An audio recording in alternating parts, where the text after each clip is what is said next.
कहते हैं कि जापान का कांटा कभी पानी भी नहीं मांगता। जापान वाकई में पास्ट से लेकर अभी तक बहुत ही ज्यादा खूंखार देश रहा है। पास्ट में चीनियों को घसीट घसीट कर मारा गया है। अमेरिका की कमर तोड़ दी थी वर्ल्ड वॉर 2 में, जब पर्ल हार्बर पर जापान द्वारा अटैक किया गया था। पूरी दुनिया की नौसेनाओं में से सबसे ताकतवर नौसेना जापान के पास हुआ करती थी। वो तो जापान शांति की राह पर अचानक चल गया और इसका फायदा उसके दुश्मनों ने बहुत बड़े पैमाने पर उठाया, जिसमें से चाइना एक था। चाइना कई सारी ऐसी टेक्नोलॉजी जापान से ही हासिल किया है, जिसके बूते चाइना ने इतना अपने आप को डेवलप किया और खासकर डिफेंस के क्षेत्र में भी, कि आज वो जापान के लिए ही एक बहुत बड़ा कांटा बन चुका है। लेकिन इसका मतलब ये नहीं है कि जापान रिटेलिएट नहीं कर सकता। अब दरअसल कुछ इसी तरह की चीजें होती जा रही है। मैं आपको बता दूं कि जो क्वाड संगठन बना है उसका परिणाम अब देखने के लिए मिल रहा है और अब लगातार क्वाड के देश एक के बाद एक चीनियों के ऊपर जबरदस्त अटैक कर रहे हैं। और ये समझ लीजिए कि एक तरह का मिशन छेड़ रखा है, जिसके तहत कई सारे ऑपरेशंस अब चाइना के खिलाफ किए जाने लगे हैं। इसी सीरीज में जापान ने अपना खुद का नुकसान उठाते हुए चीनियों के ऊपर एक ऐसा अटैक किया है कि चाइना की स्थिति खराब होनी बिल्कुल तय लग रही है। देखिए, खबर एकदम इंटरेस्टिंग है, लेटेस्ट है। एकदम एंड तक देखते हुए चैनल को सब्सक्राइब जरूर कर लीजिएगा। तो दोस्तों, पिछले कुछ समय में मैंने आपको बताया था कि Japanese companies zero China policy के ऊपर काम कर रही है। यानी एक ऐसा सिस्टम डेवलप करना चाहता है जापान, जिसमें चीन का कोई लेना देना ना हो, न चीन से किसी तरह का फायदा लिया जाए और ना ही बदले में चाइना को किसी तरह का फायदा पहुंचाया जाए। क्योंकि चाइना से फायदा लेना बहुत मुश्किल है, लेकिन उससे फायदा पहुंचाना हर हाल में पॉसिबल है ही है। और चाइना अपना फायदा कहीं ना कहीं से कैसा ना कैसे करके निकाल लेता है। अब हम सभी लोग जानते हैं कि चिप मैन्युफैक्चरिंग में ताइवान के बाद में चाइना अपना बहुत बड़ा नाम कर रहा है। लेकिन मैं आपको बता दूं कि ये उसकी अपनी मेहनत नहीं है, बल्कि उसे दूसरे देशों का सहयोग मिला है। उसके बाद ही चाइना इस लेवल पर पहुंचा है कि चिप मैन्युफैक्चरिंग में या सेमीकंडक्टर के क्षेत्र में चाइना इस समय दुनिया की बड़ी हस्तियों में से एक बन चुका है, जिसमें सबसे बड़ा योगदान माना जाता है जापान और अमेरिका का। अब अमेरिका की तो अभी फिलहाल छोड़ दीजिए, लेकिन जापान की तरफ से चाइना के ऊपर अब इसी तरह के कुछ प्रतिबंध लाद दिए गए हैं, जिससे कि चाइना के अंदर चिप मैन्युफैक्चरिंग की जो व्यवस्था है वो पूरी तरह से चरमरा जाएगी। जी हाँ, बिल्कुल लेटेस्ट खबर निकल कर आ रही है कि जापान की तरफ से 23 प्रकार के चिप मैन्युफैक्चरिंग गियर्स जो होते हैं उनका निर्यात चाइना को बंद कर दिया जाएगा।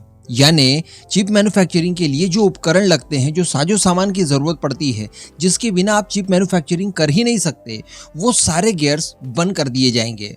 एक एग्जांपल से समझिए, जो मैं वीडियो बना रहा हूँ इसके लिए मुझे माइक की अनिवार्यता है, रिकॉर्डर की अनिवार्यता है, उसके बाद इन्हें एडिट किया जाएगा तो मोबाइल लैपटॉप की जरूरत पड़ेगी। तो अगर ये सारी चीजें मुझसे ले ली जाए, माइक ले लिया जाए, मोबाइल लैपटॉप ले लिया जाए, तो शायद मैं ये वीडियो बना ही नहीं पाऊंगा। तो एग्जैक्टली इसी तरह की स्ट्राइक की गई है जापान द्वारा चाइना के ऊपर, और चाइना की चिप मैन्युफैक्चरिंग व्यवस्था पूरी तरह से इसके बाद चरमरा जाने वाली है।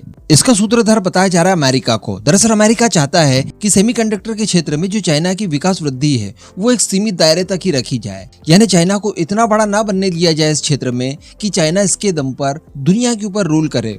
और ये एक बहुत ही अच्छा फैसला हो सकता है। यहाँ पर जरूर अमेरिका की कुटिल चाल आपको दिखाई दे रही होगी, लेकिन ये दुनिया के हित के लिए बहुत ज्यादा जरूरी है। इसके पीछे मैं अमेरिका की चाल बता दूं आपको कि अमेरिका खुद $52 बिलियन खर्च करके जापान और नीदरलैंड की मदद से ये सारा इकोसिस्टम अपने देश में डेवलप करवाना चाहता है। इस वजह से जापान को इन सब चीजों के लिए रोका गया और चाइना को जो भी गियर्स जापान भेजता था अब वो नहीं भेजे जाएंगे। हालांकि इन सब के बाद में जापान को भी बहुत नुकसान हुआ और जापान की लगभग 10 कंपनियां जो कि इस तरह की चिप मैन्युफैक्चरिंग गियर्स बनाती है, जिसमें टोक्यो इलेक्ट्रॉन सबसे बड़ी कंपनी आती है, इनके शेयर्स में खासी गिरावट आई है। ऑब्वियसली चाइना इन सब के लिए बहुत बड़ा मार्केट था और चाइना को बड़े पैमाने पर ये लोग एक्सपोर्ट करते थे। लेकिन अब चूंकि ये लोग एक्सपोर्ट नहीं कर पाएंगे तो डेफिनेटली इन कंपनीज के शेयर्स नीचे गिरने ही थे। लेकिन ये नुकसान भी उस नुकसान से बहुत अच्छा होगा जो कि चाइना सुपर पावर बनने के बाद में इन्हें पहुंचाता। तो ये बहुत ही सराहनीय कदम मेरे हिसाब से एटलीस्ट होगा। इसके लिए जापान की तरफ से बहाना क्या मारा गया, तो बहाने के तौर पर अमेरिका के प्रतिबंधों को बीच में लाया गया।